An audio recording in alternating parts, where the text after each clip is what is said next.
présence. Laurent Carouet, inspecteur général de l'Éducation nationale.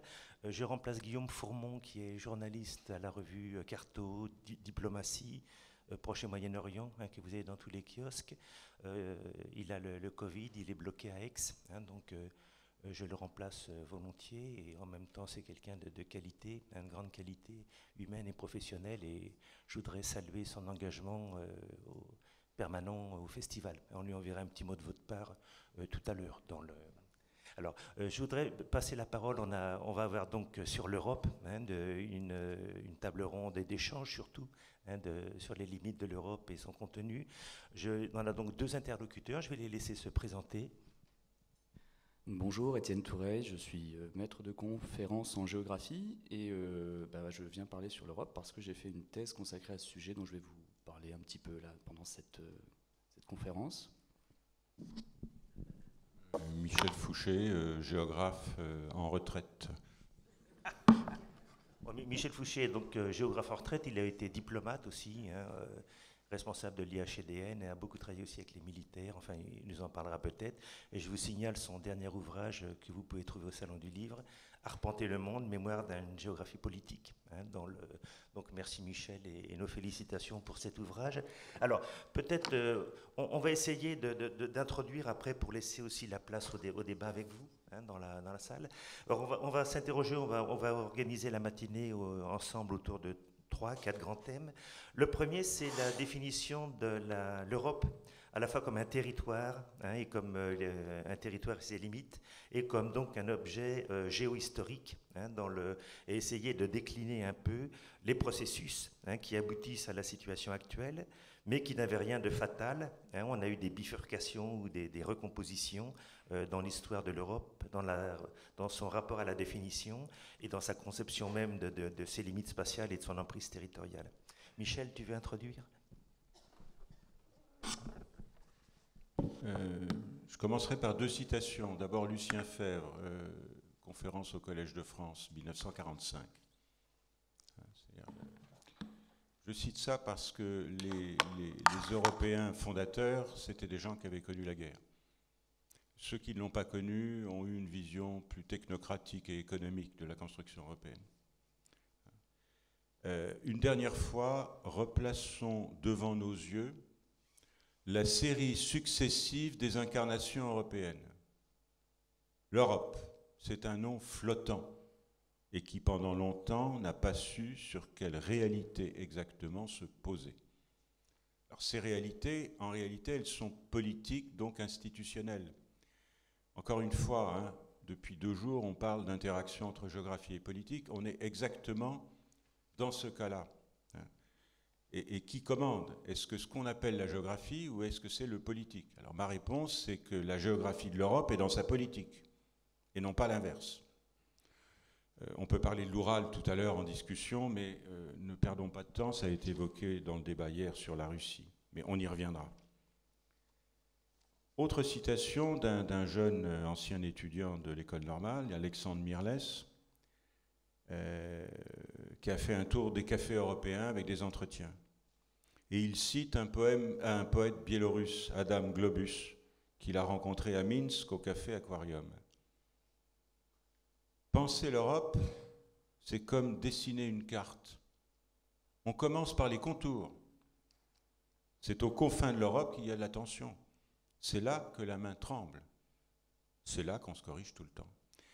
Si vous voulez, ce que je voudrais dire, c'est qu'il faut accepter ces variations, ces doutes, ces incertitudes, ces frictions. C'est même le cœur de la civilisation européenne. On n'est pas dans une uniformité impériale chinoise.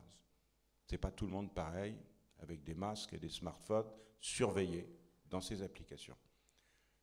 Il faut qu'on accepte une fois pour toutes les divisions, les différences, les frictions, hein, comme dit David Hume, c'est la friction, les frictions religieuses, les frictions linguistiques.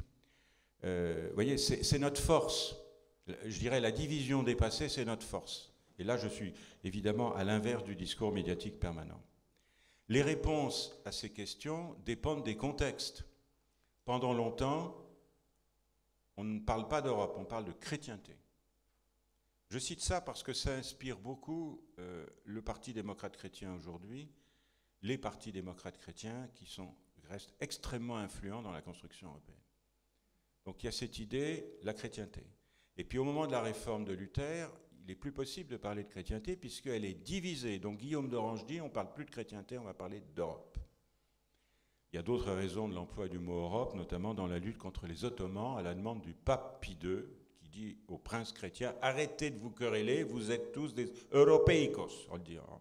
Vous êtes des européiques, vous êtes des Européens face à l'Ottoman. Donc acceptons les variations, acceptons la polysémie, ce n'est pas une affaire d'État, c'est notre force.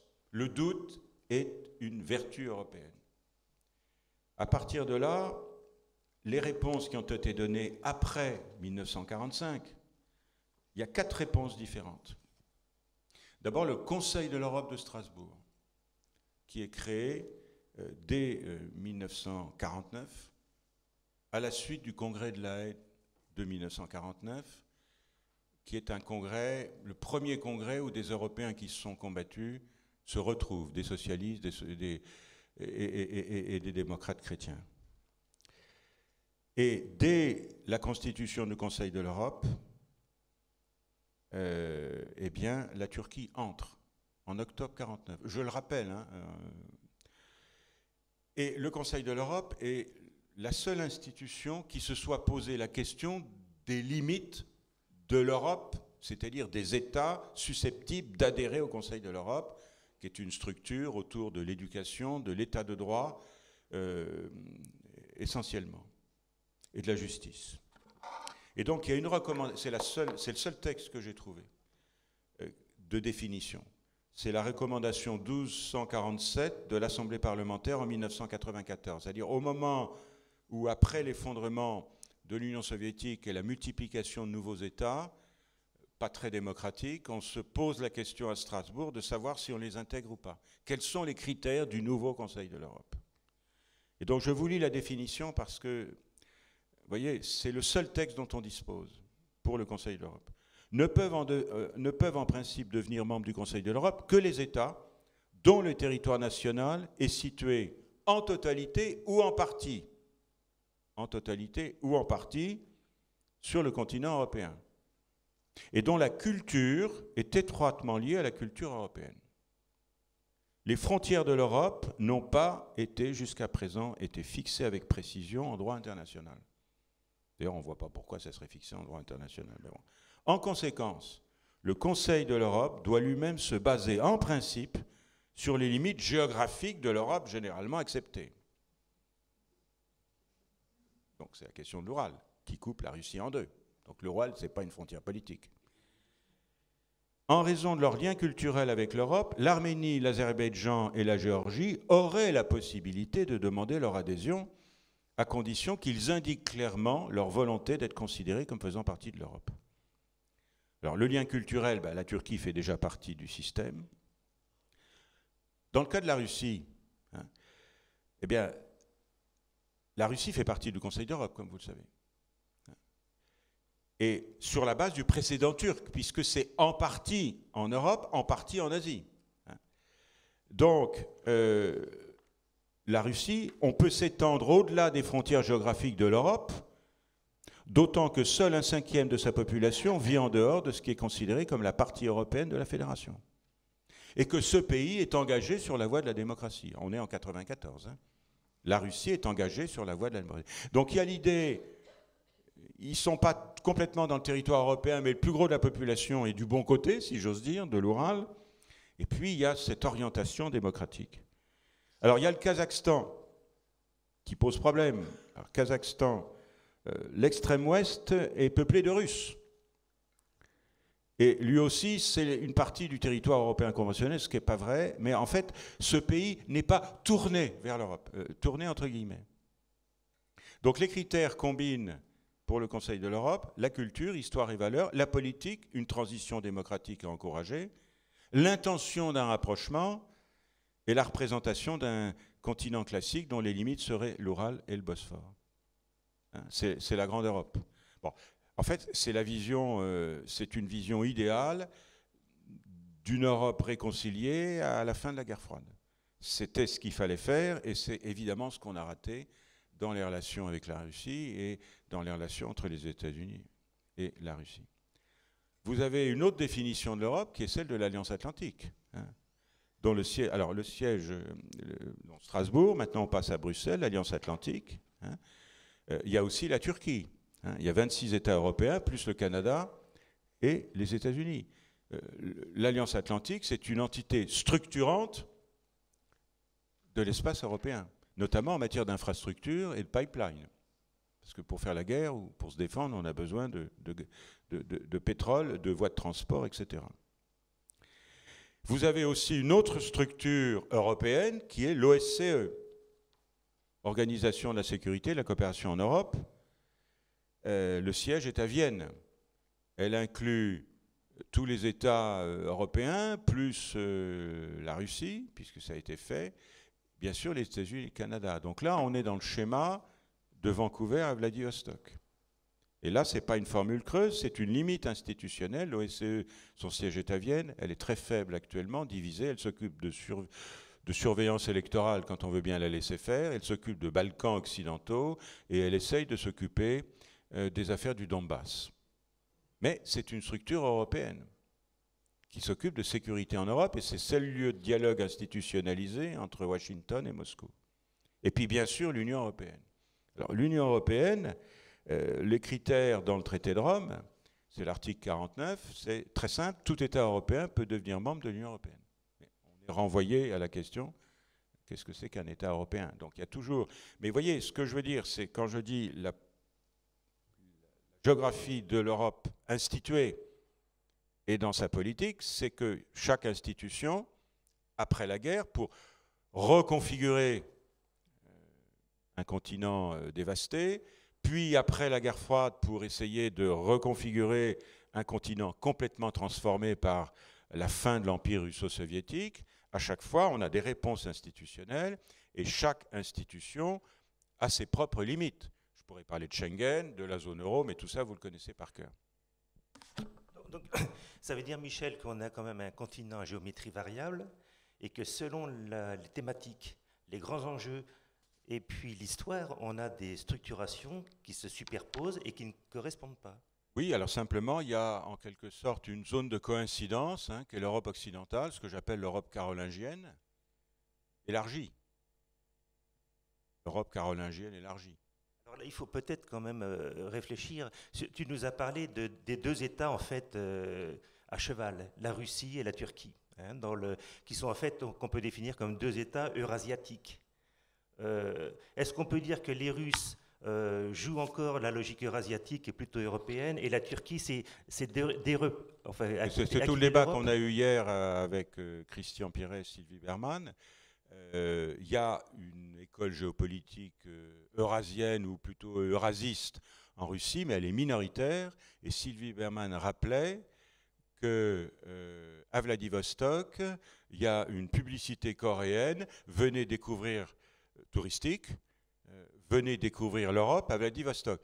Les Russes de Vladivostok se sentent européens. Ils se sentent d'autant plus européens qu'ils vivent dans un environnement asiatique. Vous voyez? Donc, voilà. Simplement, l'appartenance culturelle, ça ne suffit pas. À un moment, il faut que ça soit fonctionnel. Donc, nous avons besoin d'institutions. C'est quelque chose qui devient de plus en plus difficile à comprendre à notre époque d'individualisme exacerbé, c'est le besoin d'institutions. Donc chaque institution donne sa réponse et ces variations sont liées à la marche de l'histoire. Hein. Personne n'imaginait la fin de l'Union soviétique aussi brutalement et aussi pacifiquement. Il n'y a pas eu un coup de feu.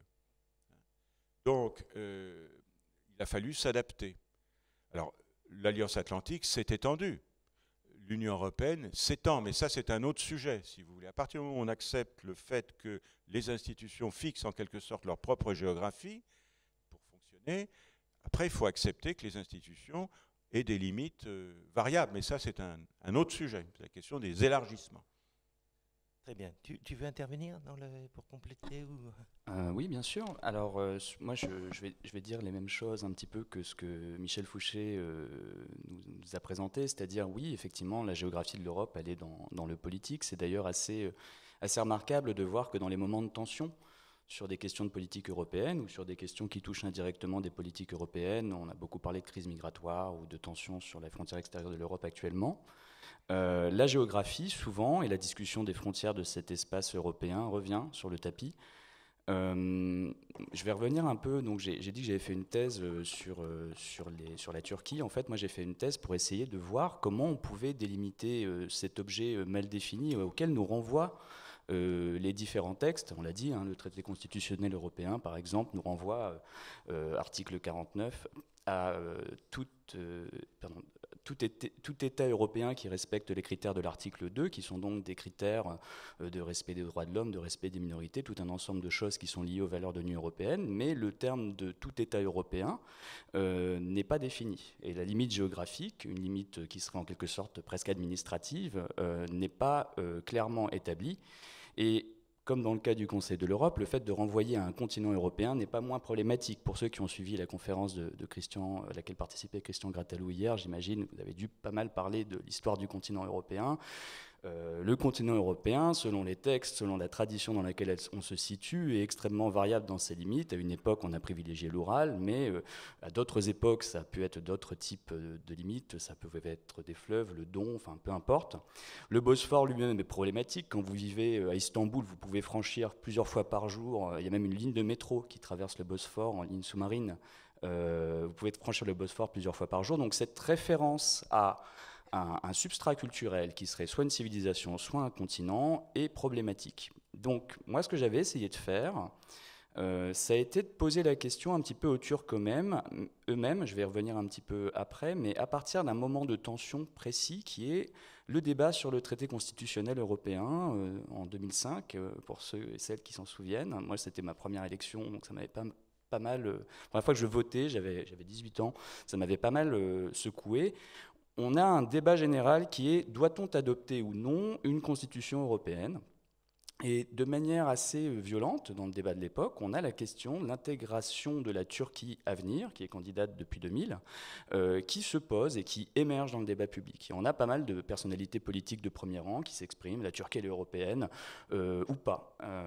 Principalement à droite, on a un débat qui se positionne sur une vision territoriale et qui dit, ben non, c'est pas sur le continent européen défini, notamment par ses limites Oural-Bosphore. La Turquie n'est qu'à 5% sur le territoire européen. Sa population n'est pas majoritairement sur le territoire européen, donc elle ne peut pas être un pays européen. Et vous avez aussi des discours qui s'opposent à ce type de vision, notamment des gens comme Michel Rocard à l'époque, qui au contraire mettent en évidence une vision par projet. Si la Turquie respecte, à l'époque c'était encore un peu le cas, et on considérait que c'était le cas, un certain nombre de critères de robustesse de son économie, de respect des droits de l'homme, elle peut, si elle adhère au projet, rejoindre l'Union européenne. Donc ce moment de tension, il nous montre que dans un débat politique sur des questions européennes, la géographie revient de manière extrêmement claire, et souvent une géographie qui fait référence à ses limites, souvent venues de l'école, qui ont été construites sur le temps long de la construction scolaire des continents européens. Donc moi, ce que je suis allé faire pendant ma thèse, ça a été tout simplement d'aller poser la question aux Turcs eux-mêmes, principalement à des étudiants. Je leur ai fait faire des dessins, des cartes mentales. Une carte mentale, juste pour vous montrer, ça ressemble à... Alors j'espère que ça fonctionne. Non. Ah oui. Ah, je veux bien, merci. C'est parfait. Une carte mentale. Donc voilà, on est face à ce débat qui nous oppose en fait deux objets dans le cas de l'Union européenne, qui est un objet politique qui est censé avoir une... C'est bon ? Une limite territoriale, ce que vous avez plutôt dans la partie droite de l'écran, et un objet moins bien identifié qui serait présent dans la culture populaire européenne, dans la culture scolaire, qui serait donc cette limite continentale. Et moi, ce que je suis allé faire, c'est d'aller demander aux gens, donc c'est-à-dire ce que disait Michel Fousset tout à l'heure est très intéressant, je regrette de ne pas l'avoir mis, on peut s'amuser par exemple géométriquement à superposer tous les découpages de l'Europe qui existent dans les institutions. Vous mettez le découpage de l'OSCE, vous mettez ensuite au-dessus celui du Conseil de l'Europe, vous mettez celui de l'Union européenne et vous arrivez à quelque chose de relativement complexe, avec généralement une partie centrale qu'on appelle un noyau, qui est l'espace le plus européen parce qu'il se situe à l'espace d'intersection en fait, de toutes ces géométries, et des marges qui sont plus ou moins clairement identifiées. Des marges lointaines dans certaines définitions. On peut même arriver à une définition de l'Europe eurasiatique, on l'a dit, la Russie elle est membre du Conseil de l'Europe, donc on peut avoir une définition de l'Europe très extensible.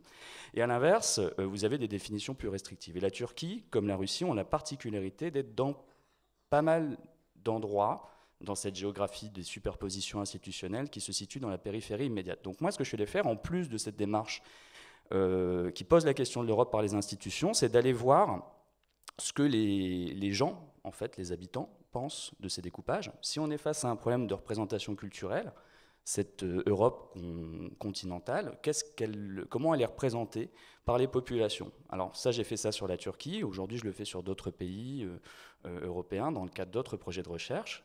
Donc, un exemple parmi d'autres, comment on découpe l'Europe, l'Asie, l'Afrique. Je suis allé poser cette question à des étudiants en Turquie, dans plusieurs universités, à Istanbul, à Izmir, d'où vient d'ailleurs cette carte, et à Erzurum. Et l'objectif était de demander aux étudiants, sur un questionnaire, dans lequel cette carte était présentée, de découper, de faire un découpage au crayon, avec ce qu'ils avaient sous la main, pour nous donner ses limites.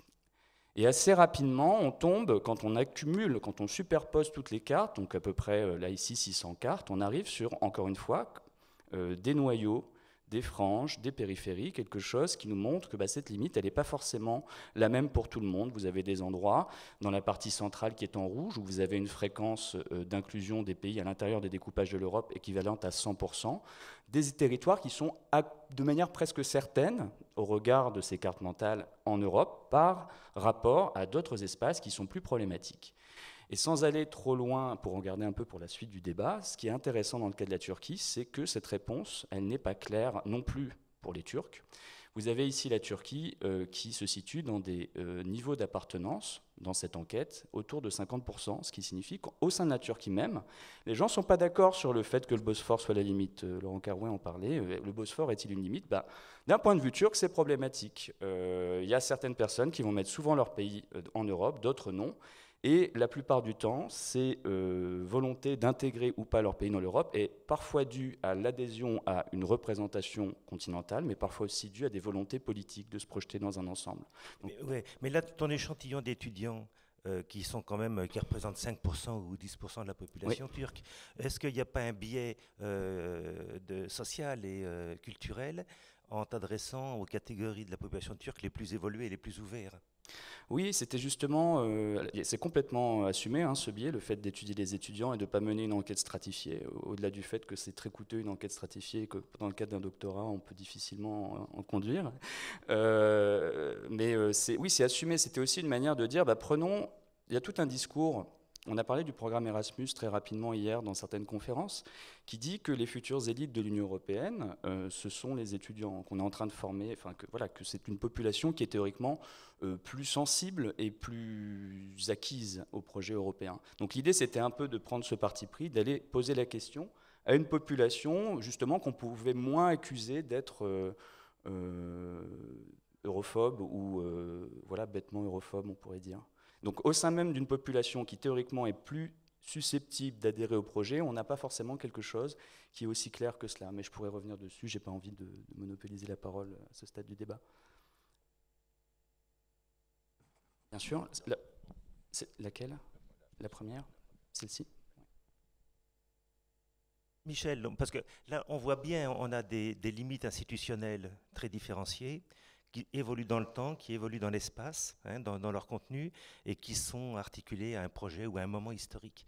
De la même manière, on peut peut-être dire que dans l'opinion ou les opinions publiques, on va avoir des stratifications sociales ou géographiques qui font que l'adhésion à un projet européen ou à une représentation européenne non seulement peut être très variable, conflictuelle ou contradictoire, mais aussi évoluer dans le temps. Et là, je pense que Michel, l'Europe comme objet politique, est quand même une grande question. Si tu permets, Laurent, avant ça, je vous écoute sur Istanbul. Une fois, je vais souvent à Istanbul. Prenez les navettes, enfin les ferries. Quand vous voulez aller de l'autre côté du Bosphore, vous demandez un billet pour l'Asie. Voilà. Donc, et je crois, encore une fois, notre richesse, c'est justement cette diversité. C'est le bien le plus précieux de la civilisation européenne aujourd'hui. Et c'est pour ça qu'il faut se battre contre les rouleaux compresseurs américano-globaux. Hein. Notre richesse, c'est notre diversité, c'est notre capacité à la friction de manière civilisée. Restons civilisés. C'est ça notre force. C'est pour ça que l'espace européen, il a plein d'autres caractéristiques internes et externes. C'est le plus découpé du monde. C'est le plus fragmenté du monde. Ça n'est pas du tout un vieux continent. C'est le plus récent des continents dans ses configurations étatiques. Pourquoi? Parce que c'est là qu'on a inventé l'État-nation. Tout peuple doté d'une langue, considérant qu'il a une culture propre, veut se doter des attributs de l'État lorsque les circonstances s'y prêtent. Les circonstances, c'est en général l'intérêt des grandes puissances. Regardez l'Écosse, regardez l'Irlande. Hier, on a eu un débat sur le Brexit. Le journaliste britannique Alex Taylor, qui est resté à Paris, nous a dit dans un délai de 5 à 10 ans,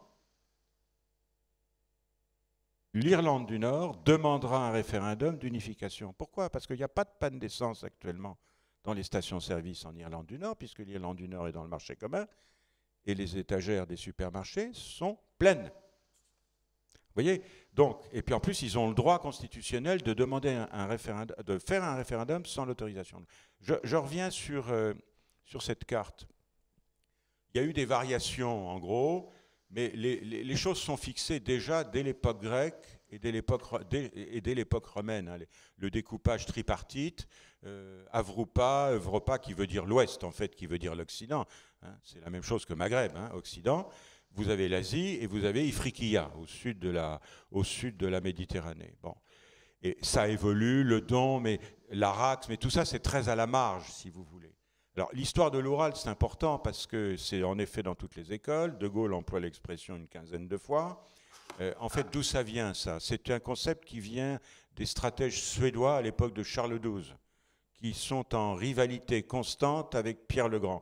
Pierre le Grand, il veut sortir la Moscovie de la Tartarie.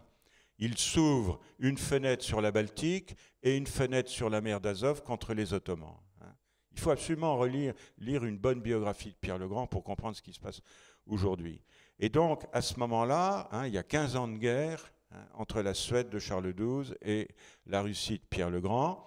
Les Suédois réfléchissent, au fond, aux limites possibles. Qu'est-ce qui se passe si on attaque Moscou? Et ils pensent que la faible armée russe se repliera jusqu'à l'Oural. Donc c'est à ce moment-là qu'ils commencent à considérer que l'Oural est la limite est de l'Europe. Un des conseillers, Tatitchev, qui a étudié les mines en Suède, un ingénieur des mines, conseiller, je dirais aujourd'hui, en aménagement du territoire de Pierre le Grand, lui fait comprendre que s'il veut s'ouvrir vers l'Ouest, et pas seulement, il ne suffit pas de couper la barbe des boyards, et d'avoir des costumes européens, de faire venir des savants européens, ou d'aller s'initier à la construction de bateaux dans les chantiers d'Amsterdam, il faut aussi changer l'image de la Russie.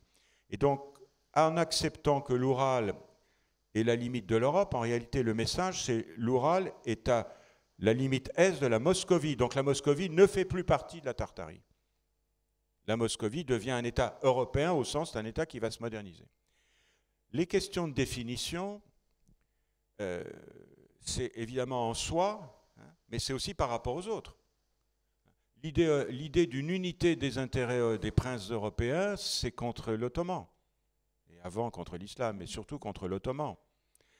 Et le fait qu'un Russe de Vladivostok se sente européen, on sait très bien, je ne suis pas comme les autres. Et l'attachement culturel de la Russie à l'Europe au sens de civilisation et de culture, c'est évidemment lié à l'expérience de la conquête mongole, qui a été un drame absolu. La destruction de Kiev, les attaques des Tatars, etc., etc. Donc, vous voyez, on se définit à la fois en soi et par rapport aux autres. Alors après les variations de l'image, une des raisons pour lesquelles l'Union européenne n'a jamais voulu fixer des limites, c'est que l'Union européenne a un projet expansionniste. Un projet, j'ai presque envie de dire, de conversion, en sachant que l'autre raison pour laquelle on n'a jamais défini des limites, c'est qu'il n'y a jamais d'accord sur les limites. Si vous êtes à Varsovie, la limite idéale de l'Union européenne et de l'OTAN, inclut la Biélorussie, l'Ukraine et la Géorgie. Si vous êtes la première fois que j'ai entendu parler des problèmes géorgiens, c'est en Roumanie, et des deux côtés de la mer Noire. D'ailleurs, la présidente de Géorgie, Salomé Zourabichvili, que je connais bien, complètement européenne. Elle était ambassadrice de France à Tbilissi. Et un jour, le président Saakashvili a demandé à Chirac son autorisation pour qu'elle devienne ministre des Affaires étrangères de Géorgie, mais que le Quai d'Orsay continue à payer son salaire. Et Chirac a accepté. Donc elle est européenne, il n'y a pas de problème. Hein. Bon, donc il y a des divisions. Il y a des divisions entre les États. Les pays de l'Est, l'ancien Est européen, veulent soit un glacis contre la Russie, soit intégrer la Biélorussie, et surtout l'Ukraine, dans l'OTAN, dans l'Alliance Atlantique. C'est évidemment inacceptable pour Moscou, d'où les tensions actuelles. Le Donbass, ça sert à ça. Deuxièmement, il y a des différences entre les forces politiques. Et entre les deux traditions européennes, Jean Monnet, Robert Schuman. Robert Schuman, c'était un grand chrétien, démocrate chrétien. Et donc, on rassemble ceux qui se ressemblent. C'est-à-dire, en gros, les catholiques et les protestants. De tradition, même s'il n'a pas le même sens aujourd'hui. Jean Monnet, c'est on rassemble le plus possible pour avoir une force économique. C'est la vision des États-Unis, c'était la vision britannique de la construction européenne. Et vous avez des différences aussi avec les sociodémocrates. Sur la Turquie, moi je me souviens, j'étais à l'époque au cabinet de Védrine et on a vu nos amis allemands, Schröder et Fischer, brusquement changer d'avis sur la Turquie. Chirac était pour l'adhésion de la Turquie à l'Union européenne, c'est lui qui l'a poussé. C'est lui qui l'a poussé parce qu'il était très lié à Turgut Özal et Turgut Özal lui avait expliqué que son projet pour la Turquie, c'était un projet de construction d'un système islamo-démocratique sur le modèle de la démocratie chrétienne européenne. Et donc, Chirac a considéré, avec l'appui de la gauche, qu'encourager cette perspective européenne de la Turquie, c'était une façon de favoriser la mise en place d'un régime islamo-démocratique et de favoriser, évidemment, la modernisation des institutions de la Turquie. Alors que les démocrates chrétiens ont toujours été opposés à l'adhésion de la Turquie. Ben, je résume. Hein. Et Schröder a changé d'avis. Pourquoi? Parce qu'il s'est rendu compte que les 800 000 Allemands d'origine turque, naturalisés allemands, votaient pour le SPD. Donc il s'est dit, là j'ai une marge de manœuvre considérable. Donc comme la diaspora turque-allemande a quand même des liens avec la Turquie, la mère patrie d'origine, il a l'impression qu'il faisait un coup politique. Vous voyez? Alors que nos amis britanniques ont toujours été favorables à un élargissement maximum. Pourquoi faire? Pour éviter une transformation de l'Union en centre de pouvoir politique. C'était une façon de noyer le couple franco-allemand hein, dans une mer d'adhésion, et c'est ce qui s'est passé d'ailleurs en réalité avec une adhésion au maximum. Il reste que les Balkans. Si on revient sur les logiques de puissance transcontinentale ou Europasie, est-ce que la montée et l'affirmation de la puissance turque nouvelle telle qu'elle est pose aujourd'hui des problèmes à l'Union européenne et à l'Europe globalement et comment on peut l'analyser pour les décennies qui viennent? On a une puissance, alors on voit Moscou et la puissance russe, hein, mais qui est face à la Chine, qui doit faire des compromis. Comment analyser l'essor de la puissance turque? Alors dans les années 2000, il y avait toute une littérature qui parlait effectivement de l'émergence de la puissance turque, l'idée que la Turquie serait une nouvelle puissance régionale émergente dans le secteur, avec notamment une reprise de la géopolitique proposée par le ministre des Affaires étrangères de l'époque, Ahmet Davutoğlu, qui a été avant donc conseiller de Recep Tayyip Erdoğan sur les questions d'affaires étrangères, avant de devenir lui-même ministre des Affaires étrangères. Et en fait, Davutoglu est un universitaire, géopoliticien, spécialiste en relations internationales plus exactement, qui a développé en gros une théorie du redéploiement stratégique, ce qu'on a appelé le redéploiement stratégique, qui est en gros cette idée de miser sur une orientation tridirectionnelle, tridimensionnelle de la politique internationale de la Turquie. C'est-à-dire, la Turquie, et historiquement, beaucoup d'historiens de la Turquie, si vous lisez des géohistoriens ou des spécialistes d'histoire de la Turquie, vous diront que la Turquie, c'est un pays, comme l'Empire ottoman en son temps, qui s'est toujours construit sur 3 héritages, sur 3 dimensions. Le Moyen-Orient, le monde musulman, le côté européen, et, depuis très longtemps, depuis la Renaissance, on a la Turquie qui joue un rôle, l'Empire ottoman joue un rôle important dans la politique européenne dès cette période. Et une autre dimension qu'on oublie souvent en tant qu'Européen, mais qui est très importante dans la culture turque, c'est l'Asie centrale, qui est le monde turc, T-U-R-K, turc signifiant de langue turque, et qui fait partie en gros d'une dimension historique, puisque liée à l'origine supposée du peuplement turc, et avec lesquels en fait elle partagerait par la langue des relations avec les pays frères.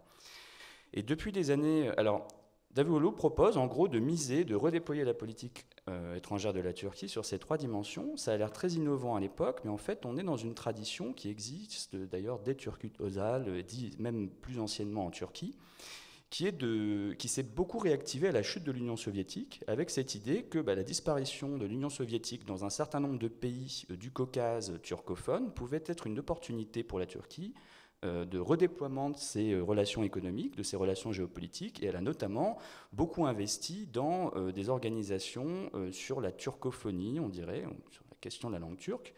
Et en fait, dans la période des années 2000-2010, on commence à se rendre compte que Erdogan en fait, va renforcer un petit peu cette dimension, et on commence à prendre conscience d'un point de vue européen de cette triorientation de la politique turque.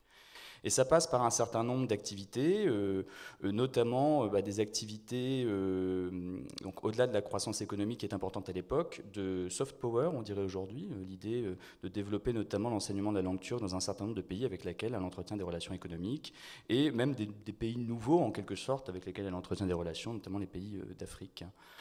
Donc voilà, sur le déploiement de la puissance, il y a cette construction d'un triple héritage qui a fonctionné plus ou moins bien, qui ne fonctionne pas forcément de la même manière sur les 3 voisinages. Et pour revenir à la question du temps que vous parliez tout à l'heure, ce qui est intéressant, c'est qu'il y a aussi une bifurcation en gros de l'agenda turc, c'est-à-dire qu'à une époque, Erdogan et Davutoglu ont plutôt misé sur le voisinage européen. À partir du moment où on commence à observer des crispations de ce côté-là, il y a une réorientation, mais il ne faut pas oublier qu'à l'origine, le projet était de développer en quelque sorte de front les relations entre ces 3 voisinages pour justement permettre l'émergence de la puissance turque et un redéploiement turc qu'on appelle parfois, c'est très discuté, le néo-ottomanisme turc. Voilà. Je ne sais pas si j'ai très bien répondu à la question, mais peut-être que... Oui, alors Davutoglu s'est fâché avec Erdogan, mais Erdogan a repris ses idées. Si on réfléchit aux interactions Turquie actuelle, Union européenne actuelle, d'abord on a une union douanière qui marche très bien. Les Européens sont les premiers investisseurs en Turquie, c'est massif. Les Allemands, l'industrie automobile française, c'est très très massif. Le processus d'adhésion n'est pas interrompu. Il est à l'arrêt. Enfin, il est interrompu, mais il n'est pas annulé. Pourquoi? Parce qu'on a besoin qu'Erdogan continue à gérer les camps de réfugiés syriens. Avec l'argent européen, mais c'est un deal, voilà, ça fonctionne, en gros. Et les camps de réfugiés syriens fonctionnent bien, il y a des écoles partout. Donc là, on est dans la stratégie d'influence sur la frontière sud. Ça permet de diluer la question turque. Il s'agit de remplacer les Kurdes du nord par des populations du nord de la Syrie, par des populations syriennes liées à la Turquie. Istanbul, c'est une métropole en partie européenne. Toute l'Europe de l'Est, l'Ukraine, va faire ses courses à Istanbul. C'est impressionnant quand vous arrivez à l'aéroport d'Istanbul de voir la flotte, l'aéroflotte, les avions ukrainiens, enfin, tout le monde vient faire ses courses là parce que c'est bon marché et que vous avez notamment des produits appréciés, des blue jeans, des vestes en cuir, hein, qui sont quand même la panoplie de beaucoup de gens en Europe centrale orientale. Regardez les photos, et même en Russie. Donc c'est un emporium, ça a toujours été comme ça. Hein. Donc c'est avec une zone d'influence qui s'étend à la Roumanie, à Pristina, entre l'Albanie et le Kosovo et Istanbul. Vous avez je ne sais pas combien d'avions par jour. Idem en Bosnie, entre Sarajevo et Istanbul. Donc en réalité, les marges européennes de l'ancien Empire ottoman sont dans la zone d'influence économique d'Istanbul, beaucoup plus que dans celle d'Athènes. Athènes est très enclavée en réalité. Vous voyez, donc il faut aussi regarder un peu faire la géographie classique, hein, la structuration des espaces. La Turquie est dans l'OTAN. C'est la deuxième armée de l'OTAN, après celle des États-Unis. Mais elle achète des systèmes de défense antiaérienne russes. Et Poutine vient de lui proposer d'acheter des Sukhoi 35 à la place des F-35 américains. Donc les Turcs, ils jouent dans certains cas avec les États-Unis, dans d'autres cas avec les Russes. N'oublions pas les diasporas, y compris à Saint-Dié. 4 millions de Turcs en Allemagne, en Autriche. Turcs qui sont souvent des Kurdes d'ailleurs, mais pas seulement. Donc vous avez des liens considérables, quotidiens. Donc je dirais que c'est une réalité qui fait que si on réfléchit de manière plus institutionnelle, sortons, moi c'est ma thèse, hein, sortir du tout ou rien de l'élargissement et avoir des relations ad hoc, sur mesure. De même pour l'Ukraine, on aurait pu imaginer que l'Ukraine n'entre pas dans l'OTAN et un statut d'État associé avec l'Union européenne. Mais on n'a pas été capable de faire ça. Neutralité stratégique de l'Ukraine, comme la Finlande, et État associé avec l'Union européenne, en attendant qu'ils mettent de l'ordre chez les oligarques dans leur corruption, etc. etc. Vous voyez, et donc on a beaucoup de difficultés à Bruxelles, dans les capitales, et dans les partis, à penser des relations un peu sur mesure. Et puis le dernier élément, en complément de ce que dit Étienne Toureil, c'est que ce qui change depuis quelques années, c'est ce que j'appelle la montée en puissance des puissances de second rang et de troisième rang. La Turquie est une puissance de second rang. Puissance de premier rang, les États-Unis. Puissance ayant l'ambition de devenir de premier rang, la Chine, mais ce n'est pas encore le cas. La Russie est en fait une puissance de second rang qui joue un rôle international par sa diplomatie et le nucléaire, militaire, mais qui régionalement agit comme une puissance second. Puissance de troisième rang, l'Iran, qui pèse. Donc la Turquie a un rôle important, et vu des États-Unis, elle agit par délégation, comme le Qatar. En réalité, il y a beaucoup de relations stratégiques avec la Turquie et les États-Unis, et la Turquie est censée faire au Moyen-Orient ce que les Américains ne veulent plus faire. Vous voyez, donc les choses sont extrêmement enchevêtrées, et on peut avoir des relations à la fois de compétition dans le Caucase entre la Russie et la Turquie, et de coopération, parce que le gaz turc vient par Turkstream, qui traverse la mer Noire, qui est du gaz russe. Voilà ce qu'on peut dire à ce stade sur la Turquie. Justement, ce qui est très intéressant, là, c'est on débarque un peu, on glisse.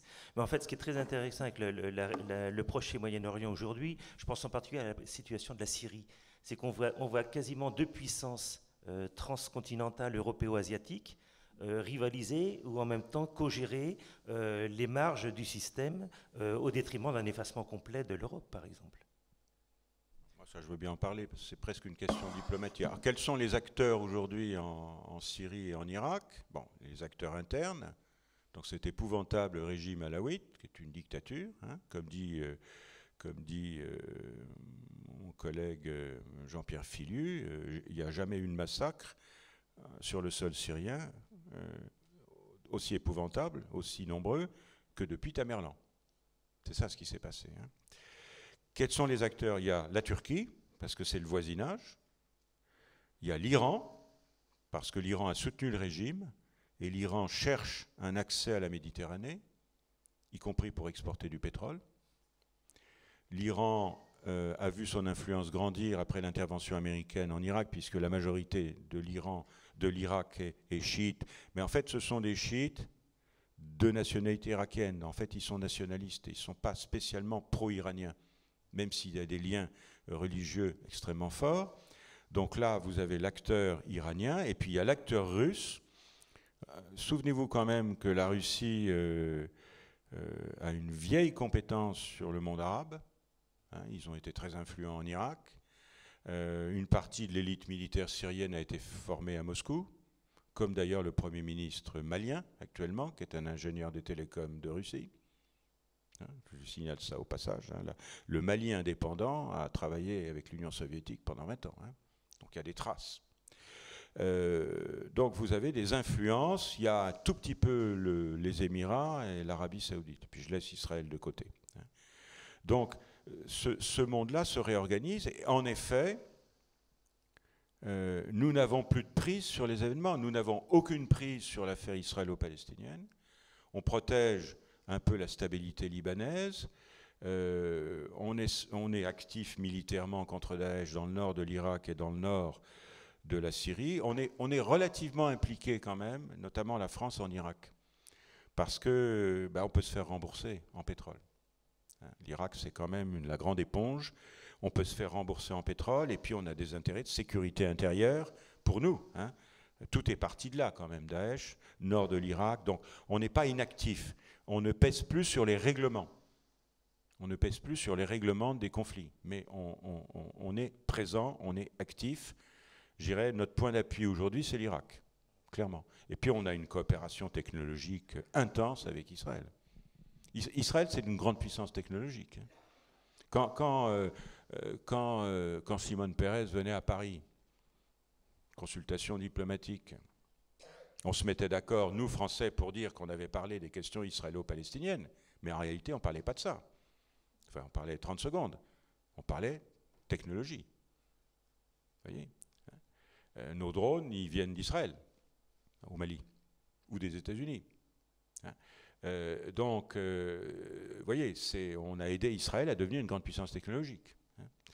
De même que c'est la France qui a installé tout ce qu'il fallait pour avoir du nucléaire militaire en Israël jusqu'à la guerre des 6 jours de 67. Vous voyez, parce qu'en fait, on a soutenu Israël contre les Anglais. Enfin, c'est une vieille histoire, tout ça. Mais vous voyez, donc on n'a plus de poids diplomatique, mais on reste très actif, surtout en Irak. Puis on a une base militaire à Abu Dhabi quand même, qui est très important. On a même 2 bases militaires. Donc on n'est pas inactif. Puisqu'on parlait de la Turquie, vous avez peut-être noté que le président de la République française, qui a l'art de mettre les pieds dans le plat, a rappelé que la Turquie avait quand même une très grande faculté à faire oublier qu'elle avait été puissance dominante impériale en Algérie jusqu'en 1830. Personne n'en parle, ça. Je signale ça au passage. On va continuer sur les systèmes de représentation. On abordera après la question des États-Unis et des rapports à l'Europe. Mais avant, peut-être revenir. Moi, ce qui me frappe, c'est que dans ce qu'on appelle le grand voisinage, l'Europe et l'Union européenne sont complètement dessaisies sur le Proche et Moyen-Orient au profit de puissances émergentes à la fois euro-asiatiques, enfin en partie euro-asiatiques, Turquie, Russie, on vient d'en parler. Le deuxième élément, c'est l'absence de l'Europe dans la marge sahélienne ou dans le nord de l'Afrique, si vous voulez, qui pose là encore d'autres problèmes géostratégiques ou géopolitiques. Mais il faudrait peut-être qu'on revienne sur les enjeux de représentation et d'évolution des opinions publiques et des projets politiques face à l'Europe. Alors oui, sur les questions, deux éléments moi qui me semblent importants. Après, moi, vous l'avez compris, je suis plus dans une logique de retrait par rapport à la géographie politique actuelle. Je fais pas mal passer par les représentations et par l'histoire, ça permet aussi de relativiser, ou en tout cas d'avoir un angle d'approche un peu différent sur ces questions. Et sur le cas des représentations, on a 2-3 éléments qui me semblent importants, notamment, on a parlé de la stratégie d'aller poser la question aux gens qui sont sur les limites de l'Europe pour réinterroger les limites de cet objet. Si je demande aux Turcs, aux Russes ce que c'est que l'Europe ou aux Marocains, je vais peut-être pas avoir le même résultat que si je demande à quelqu'un qui vit à Bruxelles, à Paris ou même à Londres. La question de découpage ou La limite de l'Europe pour les Britanniques aujourd'hui et les Irlandais, à mon avis, est intéressante, et il y a des gens qui travaillent là-dessus actuellement. Mais il y a aussi la question de diversifier l'analyse des représentations, aussi à l'intérieur d'une société. On en a parlé rapidement, mais la vision sur l'Europe, elle n'est pas homogène. Je pense que si on faisait un sondage maintenant sur les limites de l'Europe, sur son sens, sur ce qui vous paraît important dans cette salle, il est très probable que l'on n'ait pas qu'une seule représentation pour la définition conceptuelle, la définition spatiale de l'Europe. Donc ces éléments-là, à mon avis, ils peuvent être importants parce qu'ils permettent aussi de comprendre comment le débat peut se polariser et aussi comment il peut évoluer en fonction du débat public, toute chose égale par ailleurs au fait qu'il peut y avoir des crispations, comme lors du traité constitutionnel, à certains moments de l'histoire. Sur l'évolution des représentations dans le temps, qui est l'autre élément de votre question, il y a un élément d'histoire qui me semble intéressant. Pour analyser les représentations sur l'Europe, on a un outil qui est très pratique qui s'appelle les eurobaromètres, qui sont des grandes enquêtes menées chaque année de manière semestrielle, donc 2 fois par an. On a une grande enquête qui est menée sur l'opinion publique des Européens. Elle est menée dans tous les pays membres et les pays candidats. Donc il y a des enquêtes qui sont faites en Turquie actuellement.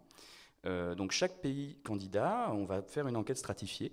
On va prendre des étudiants, on va prendre des actifs, on va prendre des jeunes, on va prendre des personnes plus âgées. Voilà, on va stratifier l'enquête pour qu'elle corresponde en quelque sorte au profil socio-démographique du pays. On va poser tout un ensemble de questions sur à la fois le contenu, l'adhésion au projet européen, et aussi on a historiquement posé des questions sur les limites de l'Europe. Et en ce qui concerne l'évolution, par exemple, je suis désolé, je vais encore parler de la Turquie parce que c'est mon sujet de travail principal. Désolé pour ce côté un peu monomaniaque. On a observé quelque chose d'intéressant, c'est-à-dire qu'une des questions qui est régulièrement posée depuis l'invention des eurobaromètres dans les années 70, c'est pensez-vous que votre pays gagne à être dans l'Union européenne? Êtes-vous satisfait, pas satisfait, moyennement satisfait? Et on pose la même question dans les pays candidats, c'est-à-dire pour la Turquie, le sens est un petit peu différent. C'est est-ce que votre pays gagnerait à être dans l'Union européenne?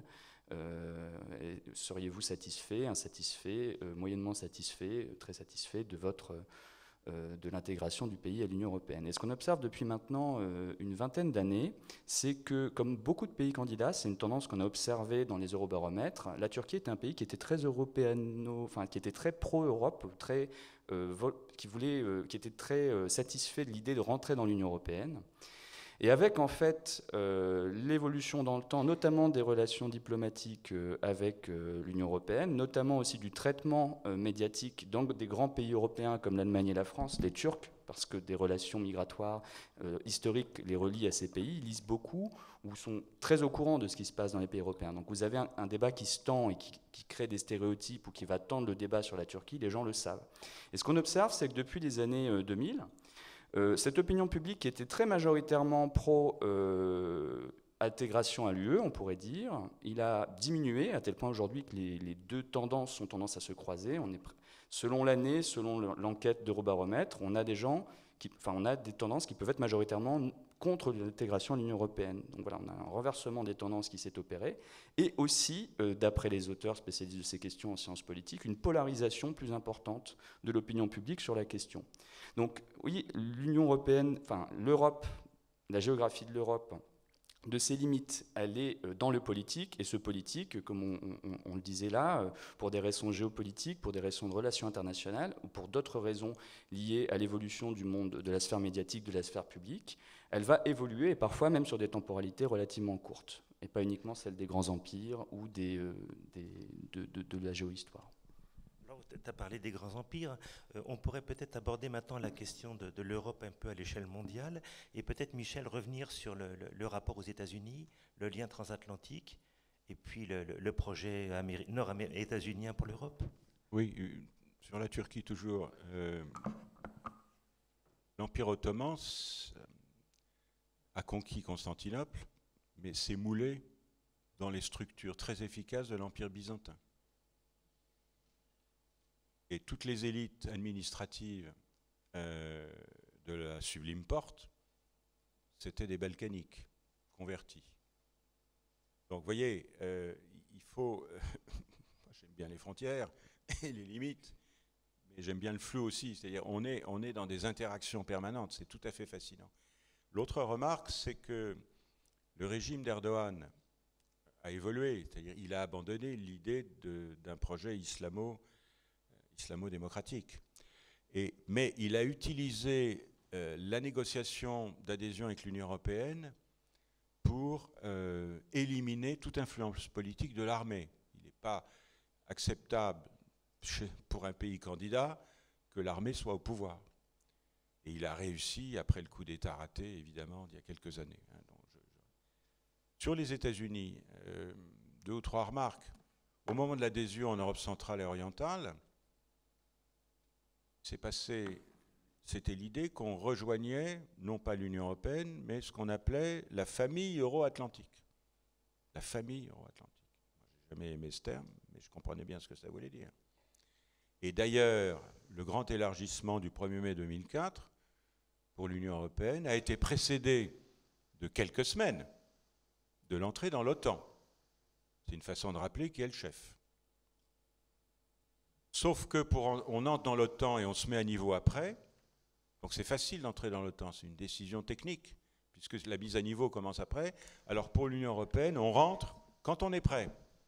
Donc vous voyez, là, il y a eu une concurrence entre Bruxelles et Washington au profit de Washington.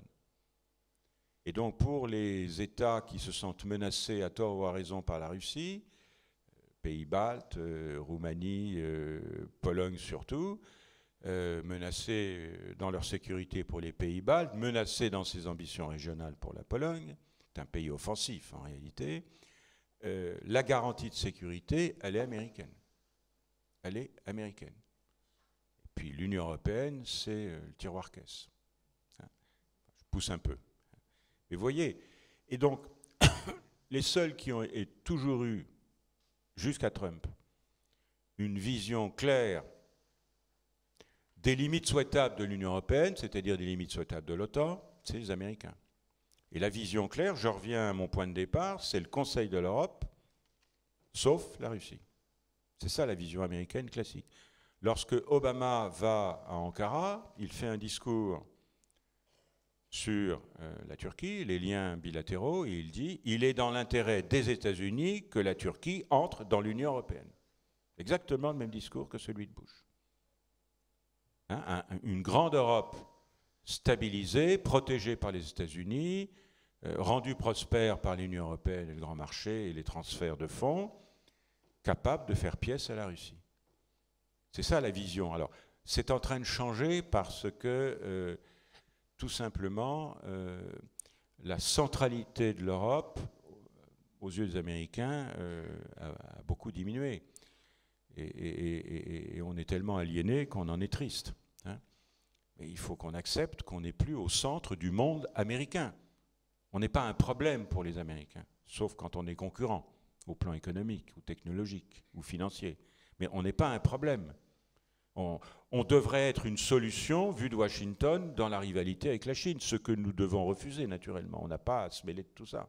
On a à avoir une politique en fonction de nos intérêts. Donc les choses se compliquent aujourd'hui, mais récemment, l'OTAN s'est encore étendue à l'Albanie et à la Macédoine du Nord, une fois qu'il y a eu un accord entre Athènes et Skopje sur le nom de cette ancienne république.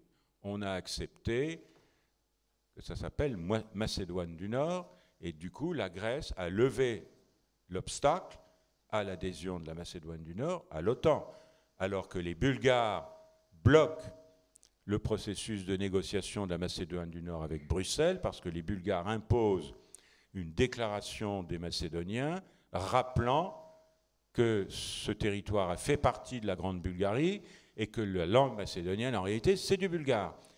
Si vous voulez, l'histoire, de même qu'il faut accepter les flous, les enchevêtrements, les emboîtements, de même il faut accepter, c'est des fois un peu pénible, que le passé est toujours présent. Les vieux fantasmes balkaniques, comme disait Churchill, les Balkans produisent plus d'histoire qu'ils ne peuvent en consommer.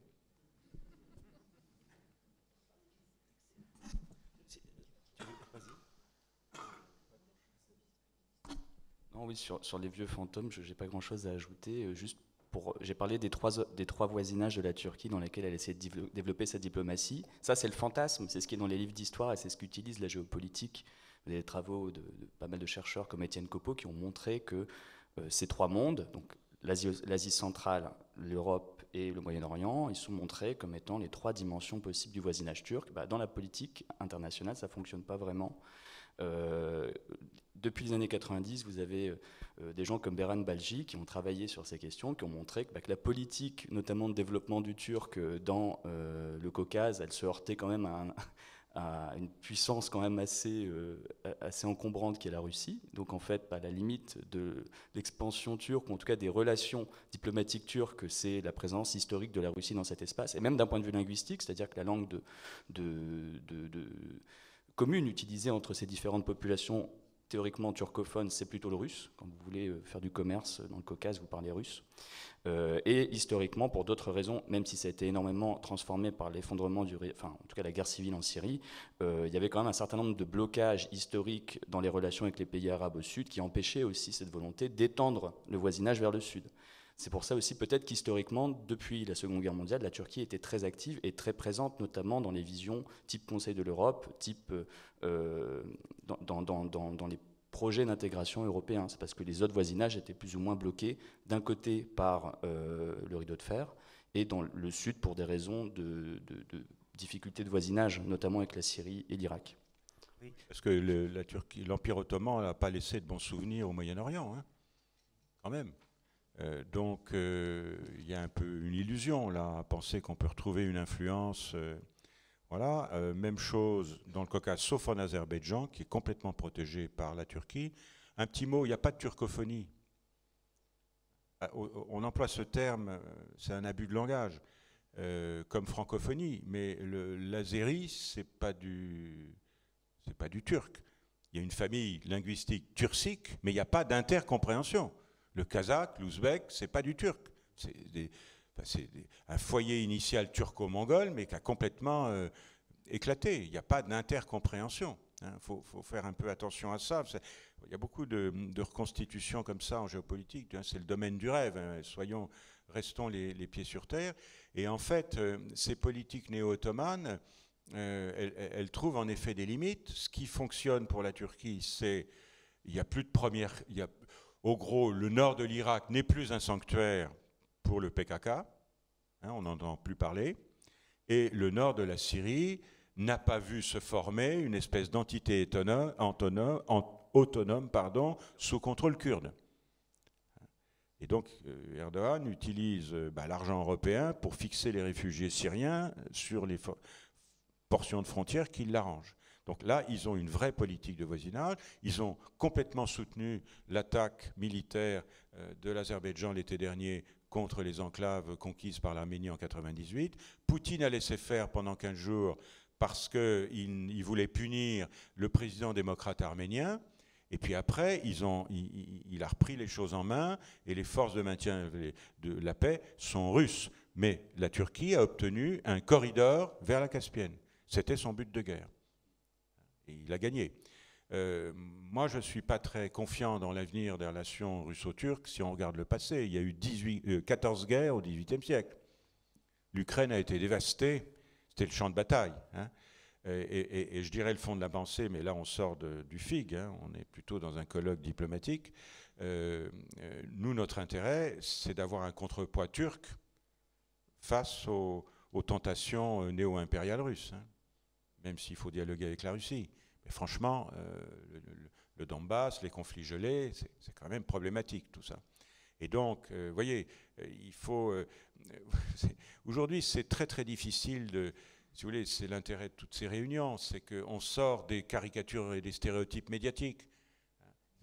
On ne parle qu'Erdogan tous les matins, on parle d'Orban tous les matins. Enfin, Orban ne résume pas la Hongrie à lui tout seul. Vous comprenez ? Il y a d'autres sujets d'intérêt. Et donc, cette affirmation de la Russie comme puissance de second rang ou comme puissance régionale, c'est très intéressant pour nous. Parce qu'au fond, ils sont peut-être capables d'apporter des éléments de stabilité au Moyen-Orient de concert avec l'Iran. Vous voyez ? Après tout, laissons-les régler leurs problèmes régionaux et puis nous, on peut trouver des garanties aux Nations Unies. Ça ne me choque pas du tout. Un des problèmes en Afrique de l'Ouest, c'est qu'il n'y a pas de puissance régionale. Il n'y en a plus. Le Nigeria ne joue plus ce rôle. L'Afrique du Sud, c'est terminé. Mais là, Turquie, Iran, Arabie Saoudite, je ne crois pas, Émirats jouent un rôle. C'est une bonne chose, en réalité. C'est dans notre intérêt. C'est dans notre intérêt. Peut-être le quatrième point à débattre avant de donner la parole à la salle, c'est le rapport entre Europe et Union européenne. On a constaté que le projet communautaire, l'Europe n'est pas réductible à l'Union européenne. On a vu qu'on était maintenant dans une Union européenne à la carte. Je pense à Schengen, enfin, et que plus on élargissait, plus ça affaiblissait le projet communautaire. Ouais, vas-y, ouais.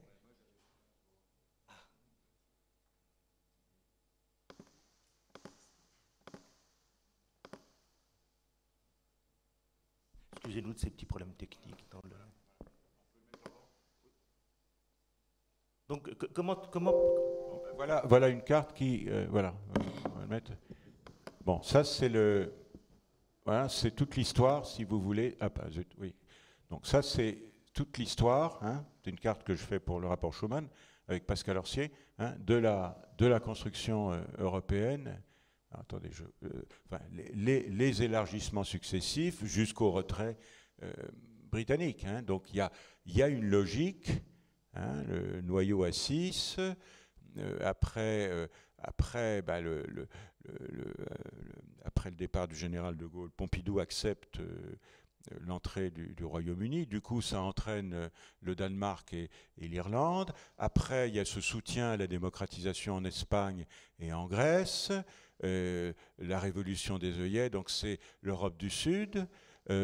Après 1991, les États neutres, l'Autriche, la Finlande et la Suède se rapprochent de l'Union européenne sans se rapprocher officiellement de l'OTAN, mais enfin la Suède travaille en permanence avec l'OTAN et les Américains. En réalité, pourquoi faire pour maintenir de l'ordre? Surveiller la Baltique. La Finlande, elle reste dans une neutralité. Et puis après, vous avez le fameux grand élargissement de 2004, qui a été très très bien préparé, à la différence de celui pour la Grèce.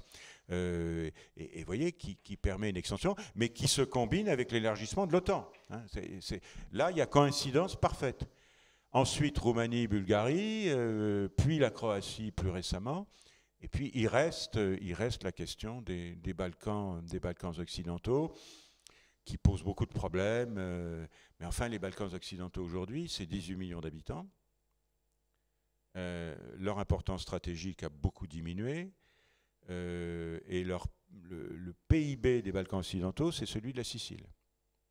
Donc, en fait, il y a une espèce de vide là. Alors c'est vrai qu'il y a des influences russes, chinoises, turques, émiraties, tout ça, mais c'est secondaire. Hein, c'est secondaire. Processus d'adhésion très très long parce que les questions ethniques ne sont pas réglées. Vous avez quand même 5 États de l'Union européenne qui ne reconnaissent pas l'indépendance du Kosovo. Pourquoi? Parce qu'ils ont leurs propres problèmes de minorité. Les Slovaques avec les Hongrois, les Roumains avec les Hongrois, les Chypriotes avec les Turcs, les Espagnols avec les Catalans. Hein, donc, vous voyez, tout est bloqué. Tout est bloqué. Hein, actuellement, il y a des tensions stupides entre Belgrade et Pristina, entre la Serbie et le Kosovo, sur des affaires de plaques d'immatriculation. Vous ne pouvez pas entrer en Serbie avec une plaque d'immatriculation qui est République du Kosovo. Vous pouvez entrer avec une plaque Kosovo, province ou État indépendant. Vous voyez, enfin, on est là dans des trucs. L'histoire est trop présente, les frontières fantômes. Mais ce n'est pas un problème majeur, hein. Ce n'est pas du tout un problème majeur, on peut vivre avec. Ce qui est plus compliqué, c'est le voisinage, notamment avec le Maghreb. Alors, la politique de voisinage est tout à fait ambitieuse, hein, pour 2021-2021. Il y a beaucoup d'argent, c'est presque 20 milliards d'euros. Une partie pour le Moyen-Orient, une partie pour les États qui ont des accords de coopération. Mais quelle est la prise de l'Europe sur les tensions entre l'Algérie et le Maroc? Ça va très très mal. Pendant la présidence française, il peut y avoir des incidents graves entre l'Algérie et le Maroc. Il y a des tensions très fortes en Algérie, ils viennent de rappeler leur ambassadeur, etc. C'est très très compliqué.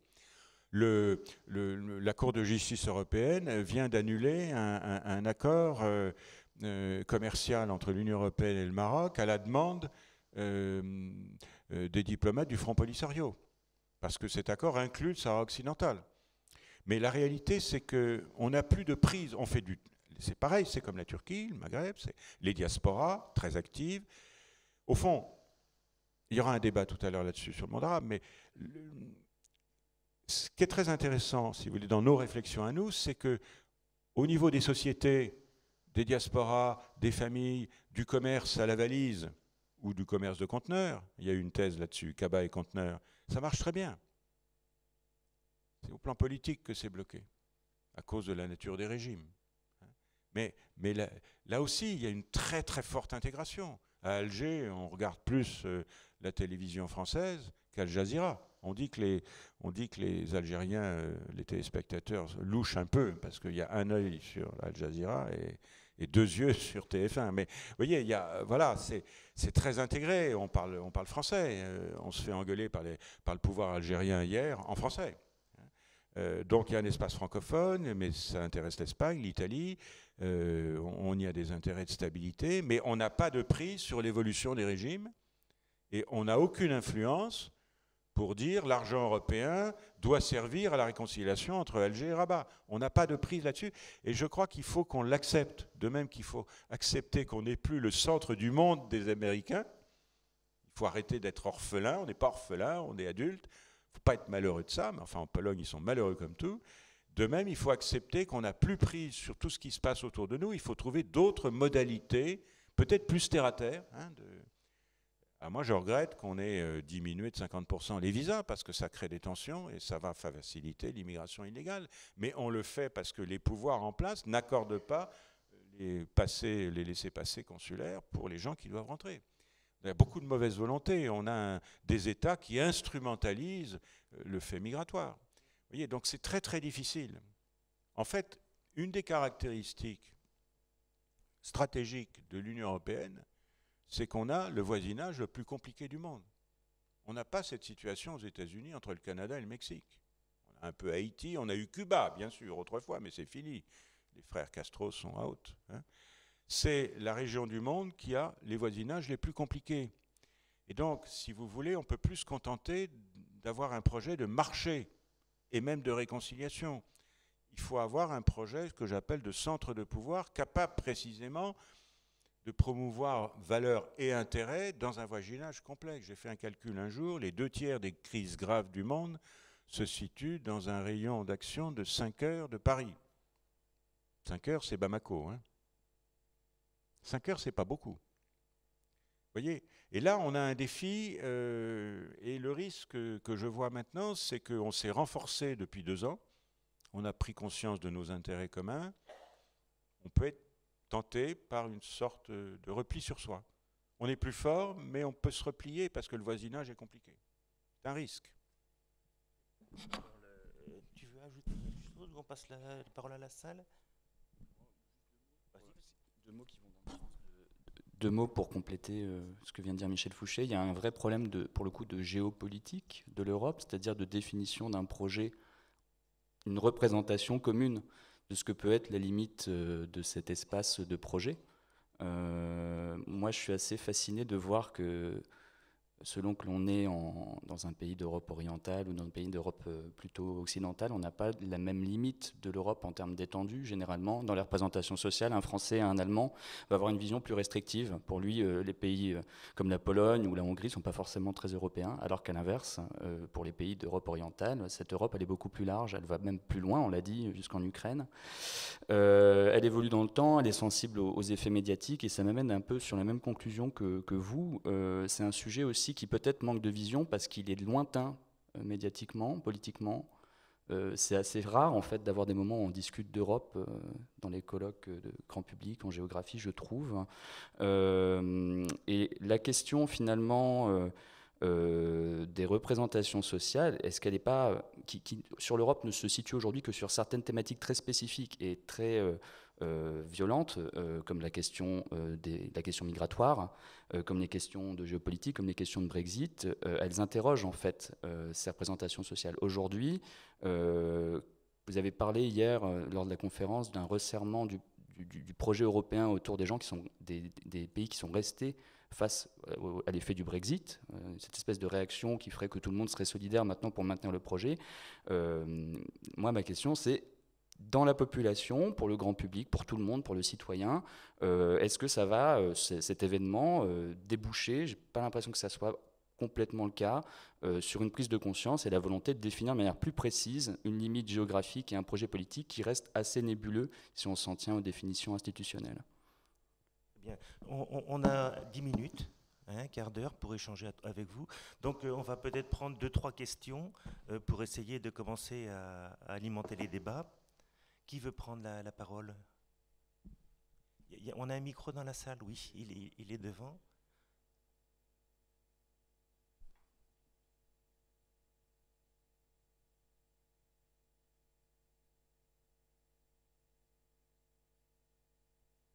Il n'y a pas de questions ou d'intervention? Oui, allez-y. On ne vous voit pas, nous, on est éclairés, on est aveuglés par... Venez au milieu, s'il vous plaît. Vous pouvez vous déplacer, le micro, je le vois, oui, il est là. C'est juste une petite question par rapport aux territoires et aux espaces d'outre-mer nombreux en Europe qui n'ont pas été abordés là ce matin et qui posent la question de leur sentiment d'appartenance aussi et de la légitimité de parler d'une Europe en termes de territoire et de limites territoriales. Est-ce qu'on peut évoquer la Turquie, on disait tout à l'heure, certains partis politiques en disant la Turquie n'est pas réellement européenne, tout en sachant que les Guyanais se sentent peut-être plus européens que certains territoires de l'Europe de l'Est. Quelle est la place dans la stratégie globale de l'Europe, de ce positionnement en fait, de ces territoires d'outre-mer qui fait que l'Europe dépasse peut-être aussi une définition purement géographique. Merci. Compter sur la capacité de lobbying diplomatique de la France et de l'Espagne, parce qu'il y a les Canaries aussi, et du Portugal, pour faire en sorte que l'Union européenne soit généreuse. Il y a beaucoup de programmes. Les fonds structurels concernent aussi les Antilles, enfin ce qu'on appelle les Caraïbes, ça s'appelle comment maintenant, les collectivités d'outre-mer, qui sont classées en zone rouge, c'est-à-dire, non pas la Martinique, mais la Guadeloupe et la Guyane sont en zone rouge, c'est-à-dire un revenu par habitant inférieur à 75% de la moyenne européenne, donc au même titre que la Pologne ou que la Roumanie. Donc là, il y a une espèce d'égalité vision. Les Canaries sont en dessous de 100%, mais il y a beaucoup de ressources touristiques. Donc ils sont pris en compte, complètement pris en compte, au même titre que les régions françaises ou espagnoles. Et alors il y a une autre question aussi, il y a les zones maritimes internationales. Enfin bon. Oui, on n'a pas intégré les Drômes parce qu'on a Jean-Christophe Gay, un collègue. C'est ça, qui a traité ce sujet. Qui a traité ce sujet hier et qui a produit, vous trouverez au Salon du Livre, un excellent ouvrage sur justement l'outre-mer européen. Il y a d'autres interventions? Vous venez...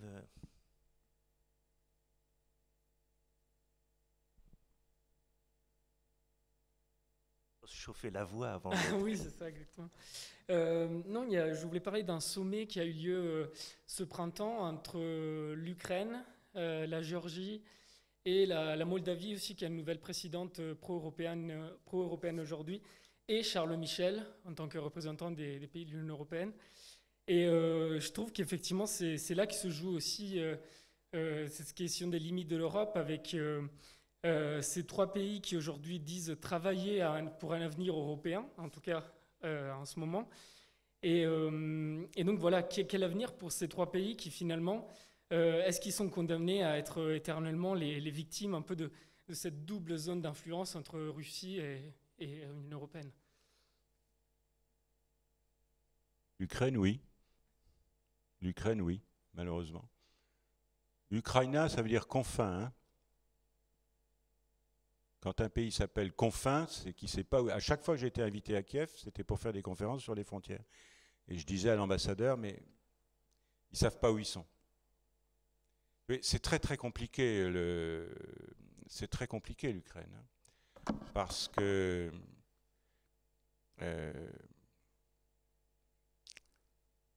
dans l'histoire mythique et réelle de la formation de la nation russe, les Russes viennent de Kiev. Donc il y a l'idée que Kiev est le berceau de la nation russe et de l'identité russe. Et de l'orthodoxie, parce que l'orthodoxie est arrivée de Byzance à Kiev avant d'arriver à Moscou, qui était une bourgade en bois dans une clairière. Donc il y a cette idée-là. Il y a le fait que la moitié des élites dirigeantes russes à Moscou aujourd'hui sont d'origine ukrainienne, et l'autre moitié vient de Saint-Pétersbourg. Que pour les Russes, les représentations, je n'ai pas l'enquête, mais Russes, Ukrainiens, c'est la même chose. Simplement, l'Ukraine, c'est un peu compliqué parce que c'est fait de briques et de broc. Vous avez un noyau central qui date de Catherine II, après la défaite turque et suédoise. L'ouest de l'Ukraine faisait partie de la Pologne et de l'Autriche, et un petit peu de la Tchécoslovaquie. Staline a un peu... Il a joué sur les contours, en ayant un accès à l'ouest des Carpates, ce qui est quand même pratique quand on veut envoyer les chars à Prague ou à Budapest en 1956, à Prague, parce qu'ils sont déjà prépositionnés à l'ouest des Carpates. Et puis le Donbass a été ajouté, région industrielle, c'est un peu la Silésie russe, comme vous le savez, a été ajouté en 1922-23 à la République fédérée d'Ukraine pour avoir des ouvriers mineurs, c'est-à-dire des prolétaires, équilibrant le poids des koulaks paysans. Ce qui facilite évidemment le séparatisme bourgeois. Quant à la Crimée, je le rappelle, la Crimée a été rajoutée, incluse dans le territoire de la République fédérée d'Ukraine en 1954, par Khrouchtchev, qui était un Ukrainien et qui voulait se faire pardonner son rôle négatif dans la répression des paysans dits riches dans les années 30, sous Staline. Vous voyez, donc c'est un pays qui est fait un peu de briques et de broc. La question de l'Ukraine, moi je considère que l'Ukraine c'est russe, Sébastopol c'est russe. Et il est impossible, inacceptable à Moscou que Sébastopol puisse devenir un port de l'OTAN. Il faut quand même être sérieux si vous voulez, il faut quand même être sérieux. Ou alors on donne Toulon en occasion, en loyer de longue durée aux Chinois. Vous voyez, allons-y. Vous voyez, donc il y a un problème d'identité ukrainienne. Il y a tout le conflit de la Seconde Guerre mondiale, la coopération des nationalistes ukrainiens avec les nazis, parce que c'était la voie de passage vers le pétrole de Bakou. Donc il y a un vieux contentieux. Mais surtout... Les élites russes sont en partie ukrainiennes. Les familles sont divisées. Il y a des couples mixtes et la langue de l'Ukraine, c'était le russe. Aujourd'hui, ça devient l'ukrainien. Donc c'est bloqué, si vous voulez. Les positions, on a parlé avec Sylvie Berman, elle est actuellement la représentante française dans le groupe de Minsk, qui est un groupe qui essaye avec les Allemands d'organiser un dialogue permanent entre les séparatistes du Donbass et les gens de Kiev. Et les deux ont des positions maximalistes, avec la Russie qui tire les ficelles et qui dit nous on fait rien, nous on est des médiateurs. Ils font jamais rien, ils ont toujours les mains blanches, les Russes. Vous voyez, donc ça devient un conflit qu'on appelle gelé. Moi je préfère dire conflit non résolu, mais sur les frontières de la Russie, de l'ancienne Union soviétique, vous en avez plein. Vous en avez en Moldavie, maintenant le Donbass, la Crimée, vous avez l'Abkhazie, vous avez l'Ossétie. Et cette méthode d'instrumentalisation des minorités ethniques pour entraver les orientations occidentales de ces États, malheureusement, je dois dire que c'est une méthode extrêmement efficace. Ça bloque tout. Ça, c'est la vieille méthode, c'est la vieille politique des nationalités de Staline, mais le tsar avait déjà ces politiques-là. Donc c'est terriblement efficace. Donc je ne vois pas d'avenir pour l'Ukraine en dehors d'un accord Moscou, Washington, Paris, Berlin, Kiev, pour une neutralité stratégique de l'Ukraine et un statut d'État associé respectant les liens économiques avec la Russie. Malheureusement, c'est trop tard. Moi, je me souviens avoir suggéré ça au Quai d'Orsay, et il me disait, mais qu'est-ce qu'on a en échange ? des Russes. Ben, c'est trop tard maintenant. Brzezinski est d'ailleurs, à la fin de sa vie, l'ancien conseiller de Carter, qui a joué un rôle assez négatif dans cette affaire, enfin à l'origine, a changé d'avis. Kissinger aussi, en disant le bon statut, c'est un statut à la finlandaise, la finlandisation de l'Ukraine. Il est pour la Russie, si vous voulez, non seulement c'est le même peuple, c'est des frères, hein, ou des cousins, mais stratégiquement, c'est pas possible. Hein, ça serait la fin de la Russie. Alors que l'idée de Brzezinski, c'est si l'Ukraine devient un pays de l'Union européenne et de l'OTAN, la Russie devra devenir un pays normal, c'est-à-dire un État-nation. Mais la Russie, c'est un État-territoire avant d'être un État-nation. C'est un État multi-ethnique, multi-religieux, etc. C'est très compliqué, l'identité russe. L'empereur était l'empereur de toutes les Russies. Je me suis souvent demandé pourquoi il y avait ce pluriel. Et en fait, j'ai compris en lisant cette biographie de Pierre le Grand cet été, vous avez la Russie, donc la Grande Russie, vous avez la Russie blanche, la Biélorussie, puis vous avez Malorussia, la Petite Russie, c'est l'Ukraine.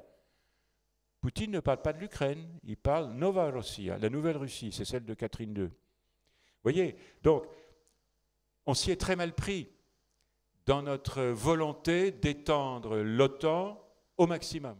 Et ça, c'est évidemment les Américains, Joe Biden lui-même comme vice-président, et nos amis polonais, pour des raisons historiques polonaises tout à fait acceptables. Mais enfin bon. Donc, pas de solution. Pour la Moldavie, il y a des options, oui, possibles. La Géorgie, je vois ça difficile. Hein, parce que c'est des pays pauvres, très très pauvres. Les Moldavies, alors la question de la Moldavie, c'est qu'ils sont soutenus par les Roumains, et les Roumains, ils ont des projets d'unification. Parce que le Moldave, ça n'existe pas, c'est du roumain. Donc là aussi, vous avez un scénario à l'irlandaise, si vous voulez. Voilà, il va être 11 heures. Donc je voudrais vous signaler, dans l'espace François Mitterrand, avec Michel Fouché, on avait conçu une exposition sur les frontières de l'Europe, à travers des images satellites, hein, de qualité. Donc une partie des frontières dont on a discuté ce matin, ou des extérieurs, vous pouvez les voir en photo satellite sur l'espace François Mitterrand.